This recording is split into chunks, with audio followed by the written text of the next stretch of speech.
The Power of the Cross, Saturday of the fourth week of Lent. The cross of Christ illumines the way to true unity. Ask, am I focused on unity or division within the body of Christ? Seek. Give thanks to God ahead of time in your prayers. Think of how Jesus instituted the Eucharist, which means thanksgiving, on the night before he died. When you are at Mass, consciously give thanks to God through Jesus for all that God has done and will do in your life. Knock. Meditate on Ephesians chapter 5, verses 1 and 2.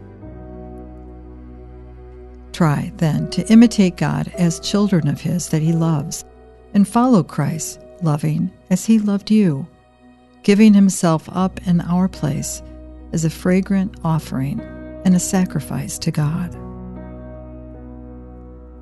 How can we imitate God as beloved children? Are there people that we are still divided from? Pray for unity among nations and people of various faiths, that they may come to know the Savior of mankind, Jesus.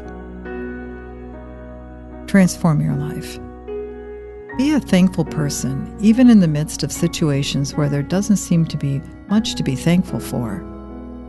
Think about Solanus Casey, and how even though he was thought of as someone who had little to offer his community, because of his faith, through God, he became one of the most revered members of the house.